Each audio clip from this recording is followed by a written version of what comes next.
Hello everyone, welcome to Diplomatic Briefing. China's comprehensive control over rare earth exports has left some senior US government officials at a loss for words, exposing their embarrassing behavior.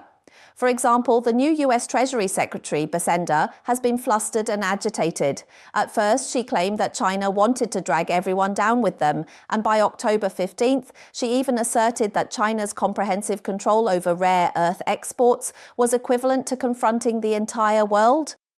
On that day, Besender attended a press conference together with US Trade Representative Greer. Besender said, if China wants to become an unreliable partner to the world, then the world would have no choice but to decouple. But the world does not want to decouple. We hope to reduce risks, but China's signals like this represent decoupling. We don't think this is what China wants.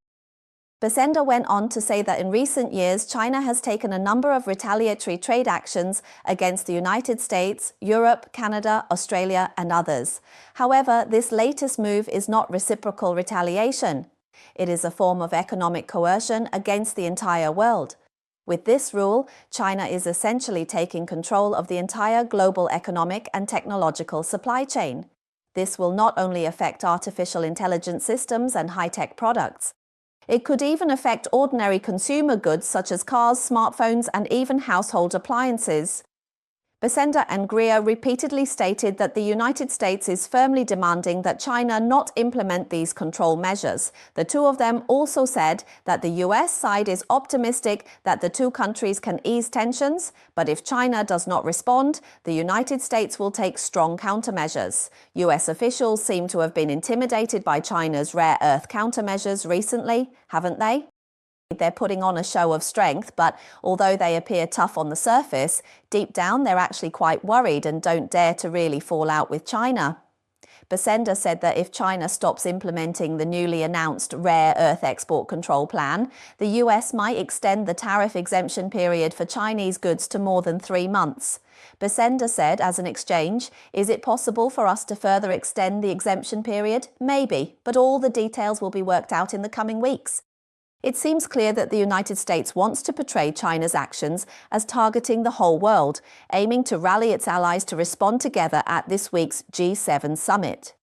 On October 13th, during an interview, Besender had already accused China's controls of being an act of defiance against the entire world. Afterwards, he smeared China in the Financial Times, claiming that what China is doing is trying to drag everyone down and attempting to harm the global economy. The reason why American politicians are making such a fuss and trying to divert attention is precisely because they know that they themselves are the real instigators of this whole incident.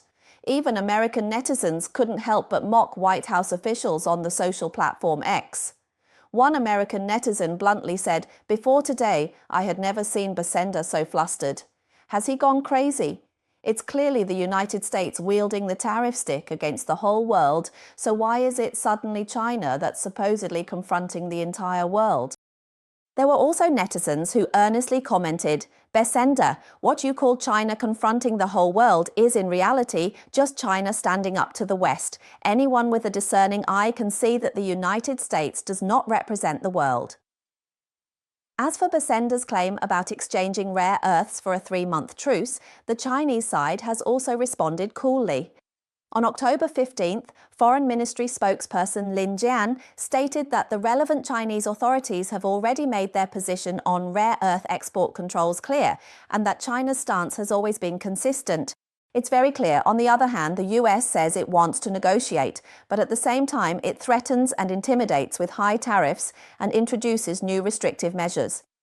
This is not the right way to engage with China. The Chinese Ministry of Foreign Affairs has already stated many times that the export control measures introduced by China are in line with international practices, are non-discriminatory, and are not targeted at any specific country. The Foreign Ministry spokesperson has repeatedly reiterated China's position regarding the tariff and trade wars.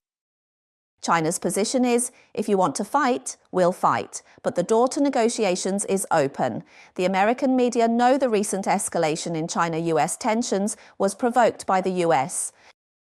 On October 14th, CNN published an article with the headline stating that China says it is not to blame for the trade tensions with the US. Trump is the real culprit. CNN pointed out that Trump was recently shocked by China's new regulations on rare earth exports and accused China of becoming very hostile. However, from China's perspective, it is actually the US that has been continuously expanding restrictions on Chinese companies, escalating the tensions. This is what has really forced the situation. China has further tightened its export controls on this critical strategic resource, and the latest round of trade friction escalated rapidly at the end of last week. This stems from the end of September, when the US Department of Commerce issued new export control rules on penetrative technologies, after which China responded with countermeasures, further tightening its rare earth export controls.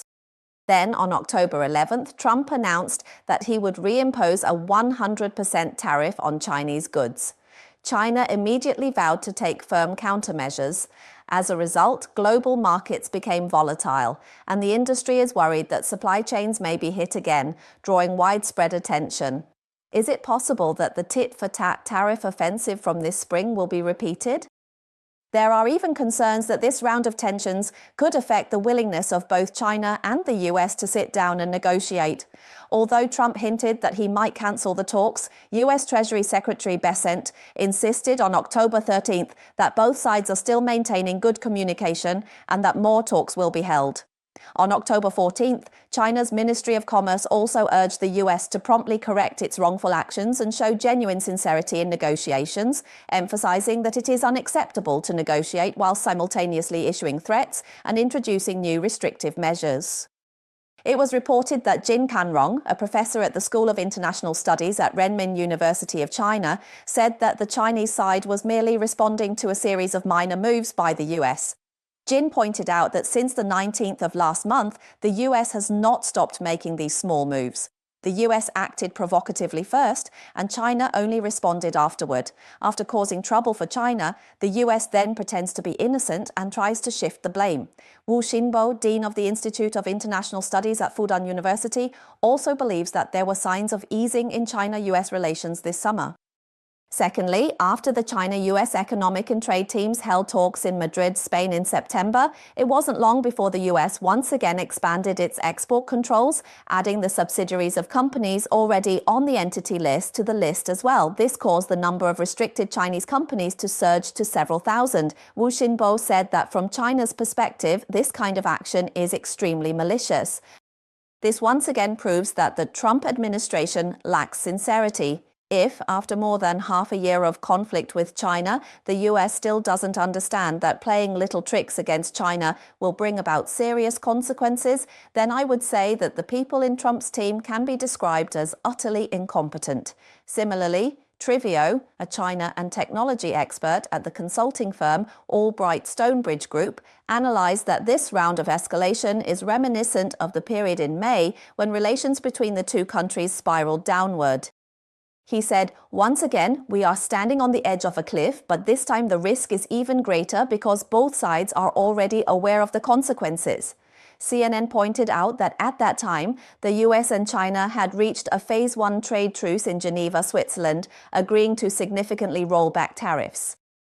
Trump then went on to drop a series of bombshells, including banning global companies from using Huawei's AI chips, restricting the export of chip design software to China, and even threatening to revoke the visas of Chinese students in the US.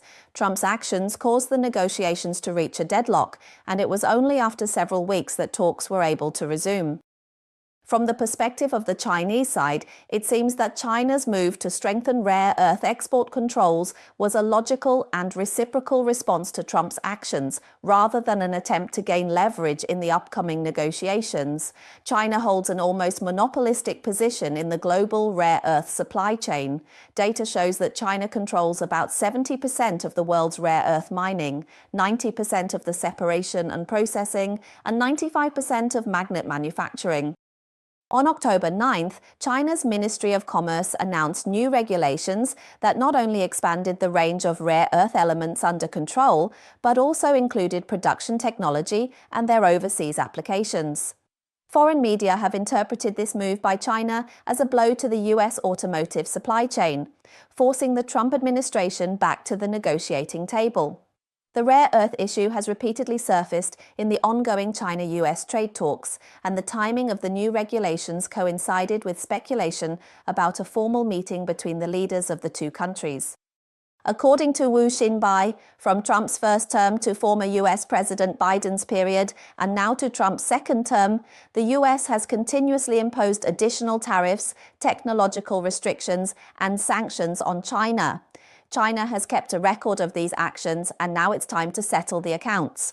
As for whether the two countries can maintain communication and continue negotiations, Wu Xinbai says the ball is in Trump's court. It is the US's responsibility to take concrete actions to improve relations, not China's. China will not hold talks just for the sake of talks and sacrifice its own interest or endure pressure.